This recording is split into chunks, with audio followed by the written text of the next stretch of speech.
Well, Curtis, it's been a really frustrating experience for a lot of the teachers, and you can actually see here behind me, there's a significant number of teachers holding signs demanding support. Hundreds marched down Lexington Avenue, chanting and locking arms, hoping to inspire change in this community. This has been heartbreaking for so many people in this community, and if you look behind me, you can actually see a police cruiser covered in ribbons as well as flowers. Now, this used to be the roof to a storage building until high winds tore it off and sent it flying. Mail delivery has been sluggish in some cases, and leaders hope postal service reform will lead to smoother delivery times. Congresswoman Shontel Brown says over 20,000 cars cross this bridge every day in Cleveland, and that's a concern considering the bridge is labeled as structurally deficient. So just to give you an idea of how much snow's on the ground, we got a standard coffee mug right here, and if you stick it into the snow, 1, 5, 9, and Sierra's no longer showing numbers, so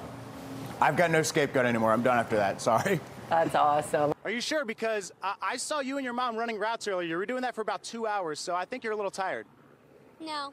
Okay. He's confident. Let's go. All right, we got the starting line right here. All right, get behind the white. No cheating, no cheating. Fans packed inside Progressive Field for opening day, but it wasn't just baseball, because right down the street at Rocket Mortgage Fieldhouse, the Cavaliers were playing in the team's first postseason game since LeBron James left. Broadway Slavic Village is one of the oldest neighborhoods in Cleveland. But during the 2008 housing crisis, it was considered, and sometimes unfairly called, ground zero for foreclosures. But many still have hope. And we're doing everything we can to engage, unite, and bring it back. This is really just counterproductive to all the work we've been doing within the last few years. Sharina Zayed has lived in the neighborhood for 6 years and runs North Broadway Network Leaders. As a community advocate, she's plenty aware of the problems. I had somebody break into my house while I was there in 2018. I lost my son, my 15-year-old son, to gun violence. There's been a lot. We don't need anything else. We just don't need anything else. I don't know if this neighborhood could survive another hard hit. She says those living here have heard that the county is considering a lot in the area for the new county jail. The county hasn't released an official list of potential locations yet, but Zayed isn't happy her neighborhood might be on the list. And honestly, I just don't want it here. I don't want to live 2 blocks away from a jail. I just don't. When I purchased my home, there was no jail. I would like to keep it that way. And I think it's necessary. We definitely need it, but I don't understand why it has to be so far away from the judges anyway. She took us out to what she believes is the proposed lot. We're told this is the area the jail would be built in, and if I take a step off and you look down the street, you can actually see construction for that housing development just down the street a few blocks away. I didn't realize it was this close. It's very disturbing. It just actually being here, seeing how close it is to my house, like I can't believe it, but it's total, like I can't see anybody wanting to move in those apartments, it being that close. Earl Pike is the executive director of University Settlement, which provides services to those in Broadway Slavic Village. He says the lack of community input isn't the only concern, but also what the jail would do to the neighborhood with the incarcerated being released back into the neighborhood and added traffic. The problem is not returning citizens. The problem is returning them without any plan for how that's going to work. So you can't just build a jail 4 or 5 blocks from here, release prisoners all the time, have no real plan for how that's going to work in the context of the community, add traffic patterns, and add jobs that aren't necessarily the kind of jobs that we need to really build a community and claim that successful. And those who'd be impacted like Zayed will continue to advocate to keep the jail out of her neighborhood. There are places that it can go that it won't affect residential areas. We're not trying to say that, we're not trying to make our problem someone else's. Like, put it where it won't affect people and how they live their life. A possible solution to a major problem that isn't quite sitting right with those who might be impacted. Ryan Schmelz, Spectrum News.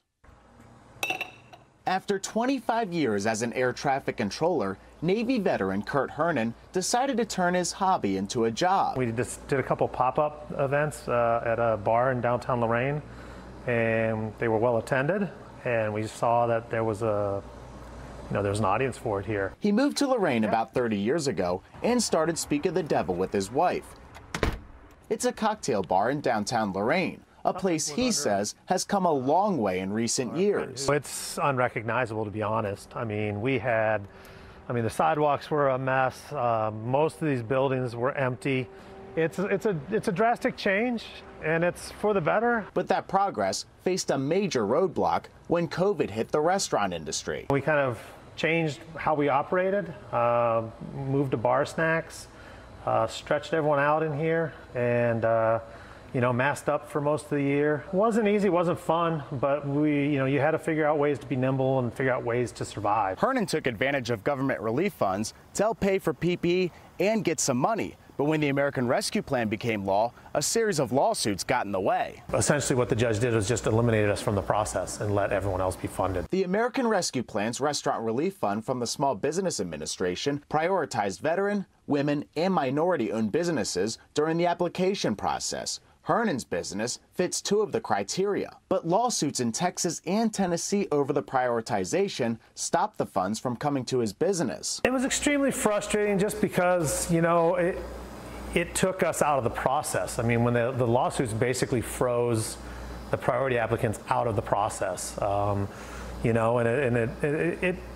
it hurts. You're like, wow. The Small Business Administration tells us applicants for the RRF qualified for over $70 billion in total relief, but only about $28 billion was available in the fund. Right off the get-go, we were going to be, only about a third of those who needed the money were going to get it. John Barker with the Ohio Restaurant Association says the Restaurant Relief Fund had tight qualifications, mainly significant losses to your business in 2020. So when priority applicants went back into that large pool of applicants, many missed out. It put everybody back into the hopper unless you were already granted the money, because it seems like some people were already granted the money, but others that were in that process were told that they were going to get the grant, and then it was pulled back. And as Hernan and his business continue to navigate through the pandemic, he hopes Congress will act to help those seemingly left behind. They know exactly how many applicants there were, and they know exactly how much money they need to fund everybody, which would seem, fair and equitable to me at this point. A situation that initially gave many a reason for optimism now leaves them asking for more. Mailman Sonny is telling the story of community and spreading positivity. As a mail carrier for 6 years, Sonny Workman has gotten to know the streets of Fremont like the back of his hand. I'll be at out to eat for dinner or at a party or something like that, and somebody will say their name, and I was like, hey, 1521, Oaklawn, that's where you live. After almost 30 years in a different career, Workman's mail carrier sister introduced him to a new profession that fit him like a glove. I love being outside, being a runner, athletic person, so I thought I wouldn't mind the elements, the rain, the snow, and all that. And so I thought it really fit me, and I love talking to people. All right. While he loves his job, he couldn't help but notice the negative headlines towards the Postal Service, and Sonny wasn't just going to ignore it. What's something I can do to change that perception? We all can perform on our own platform, and I believe one person can change the world, so I'm just going to do what I can do. And I thought I could either sit back and just let it happen or do something about it. So I started writing the books. Hey, there's Little B. So inside this downtown Fremont store, Sonny shows off how he got to writing. I've always, loved just drawing and writing stuff. And so, yeah, it just kind of felt, came together. Workman began writing children's books called Mailman Sonny, starring himself and featuring characters inspired by members of his family and community. These are some of the restaurants that I stopped to. Breakfast, they're at Whitey's. Tim's always has a good burger. Hey, my buddy. Today, Sonny is welcoming families to sign autographs. There you go, here we go. Take pictures, and read to the kids. We are all a part of a place, a community, right? Follow Mailman Sonny as he delivers his mail. There's Larry and that squirrel with the big tail. Janae and Jermel are some of his loyal customers. My favorite part about it is the pictures. The venture is a family affair.